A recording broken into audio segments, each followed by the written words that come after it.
global happenings today.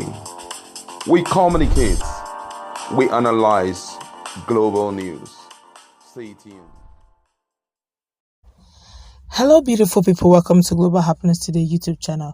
Many lovers and supporters of Tr0uble have shown concern if eventually he gets elected as the president of Nigeria. And we have just a few or even little or no member of Labour Party in the National Assembly. A lot of Nigerians have been wondering how would Tr0uble fare if eventually he gets elected. And in another news also, Tr0uble have also decided to explain how he would, fare, how he would, weather the storm. Of course, a lot of Nigerians believe that he has seen similar situation before in his lifetime during his tenure as the Anambra State governor, but that's a different matter. That is on a state level. This is on a federal level. Now, in another news as well, so many members of Apc, in fact, stalwart chieftains, have accused their flag bearer, Bola Ahmed Tinubu, of anti-party activities, and they are actually asking this to be done to him. This is really getting interesting. But before we go into the news report to ram all these two news very quickly into one, we'd like you to subscribe to our channel by clicking on the red subscribe button beside it. You see a bell notification icon. Please go ahead, click on it to get notified as soon as we update our channel on YouTube. Let's start with what Tr0uble said about how he's going to handle the National Assembly if eventually he's elected, and he has very little or no members in the National Assembly. But the Labour Party presidential candidate Tr0uble has said if the National Assembly under his reign as president makes policies that present win-win scenarios for the nation, definitely there will be cross-party support. Report has it that Obi stated this during one of his international consultations with the diasporans in the United States of America, USA. Asked how he would handle the National Assembly, considering presidents often find that they are hamstrung by the legislature, especially when that body is dominated by members of opposition parties, the former Anambra State governor replied by saying, "Presidential power, as we know, is power of persuasion. Members of the National Assembly have a vested interest in making their constituencies work.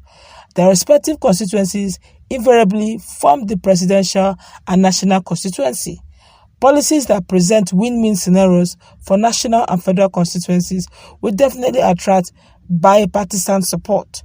No member of Labour Party won a seat in the House of Representatives and Senate in the 2019 general elections. The dominant parties are the All Progressive Congress (APC) and the People's Democratic Party (PDP). So he's invariably saying that it has to be a win-win situation. But let's find out. We're going to look at reactions of Nigerians, but let's find out, what did Bola Ahmed Tinubu do, or what was his crime that his members, his chieftains, are accusing him of anti-party politics? Well, according to the news, the chieftain of the All Progressive Congress (APC) in Rivers State, Dike, has accused the party's presidential candidate Bola Ahmed Tinubu of anti-party activity. Dike, an ally of the former Minister of Transportation, Rotimi, was reacting to the reports of several meetings between Wike, Tinubu, and some governors elected on the platform of the ruling party. This development comes days after Rivers State APC urged President Muhammadu Buhari to call Tinubu and some APC or governors to order over their relationship with Governor Nyesom Wike. In an interview, Dike said Tinubu could be said to be engaging in anti-party activity due to his hobnobbing with Governor Wike, who is a member of the People's Democratic Party (PDP). Dike asked Tinubu to tender an apology to members of Rivers APC for sending some governors to meet with Wike in Port Harcourt about his presidential ambition. He asserted that it was unfair for the governors to meet with Wike and return back to their state without bothering to interface or even speak with their party members in the state. He said, and I quote, "I was present at the stakeholders meeting.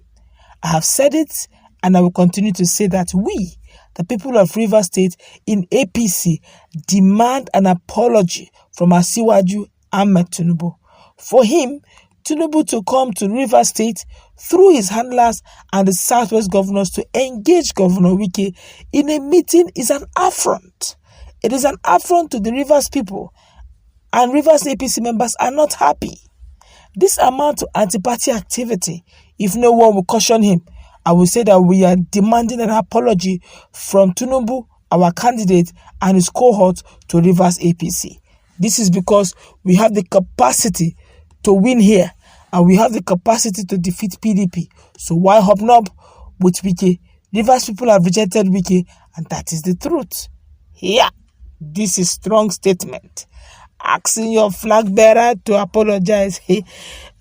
From the little I know about Bola Ahmed Tinubu, he doesn't talk too much, but I don't think he forgives very quickly as well.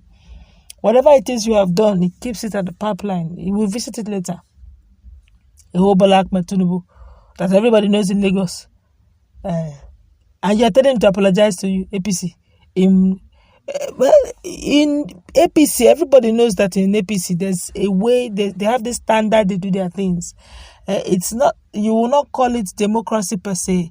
It's more like persuasive agreement. You know, if you can recollect, during the primaries of APC, a whole lot of them were asked to openly say they have stepped down for the order. One of them opened up and said, nobody will force me to step down. I have not stepped down. And eventually the person did not win because there's a stage that they arranged it in such a way that there's some certain persons that ought to be. So telling a whole flag bearer to apologize. Those who understand the dynamics know that when it comes to things that has to do with Bola Ahmed Tinubu, you just observe. They say sit down and look at dog name. That's how they do it. But let's find out if eventually that this young man knows what he's saying, telling Bola Ahmed Tinubu to apologize. Well, I don't see him apologizing. He may keep quiet. He may be mute about some certain things. But apology, I don't see it happening. But let's feel the pulse of Nigerians. This one here is saying democracy is a game of numbers. So even if you have the capacity to win, as it were, what is bad if we can join forces with your party to win the landslide? I think it's pure inferiority complex and wanting to be noticed. Is your own way. Okay, but that's another thing. If you look at it critically, what this young man is saying, he's actually not hobnobbing per se as the young man is saying it, but more like trying to see if he can persuade Wike, Governor Wike, to come to APCs. If he cannot come to APC, can he at least, hand over APC's victory win Rivers APC victory in Rivers to them? And even though he's in PDP, I haven't seen the crisis that is seriously, bedeviling PDP right now. So he's actually a politician who understood the dynamics of the game and realized that, look, it's all about numbers. If he has so to speak, he has Lagos, because his prodigy is there. Okay, he may not get it 100%, but at least they will do something they know how to do best to say they can take Lagos, whatever dynamics they will need to apply. Okay, but if you can also get Rivers, it's not a bad idea. And also looking at Kano, where Ganduje is. So it's a big win for them. And if it's going to give them landslide, why not? If not, but I'm just looking at it objectively right now. But then again, don't also forget that this same Wike too, people are also conversing for his attention. The likes of even Labour Party presidential candidate Peter Obi is also looking at getting Rivers in his coffers. Let's go and wrap it up. Let's meet in that comment section. What's your take?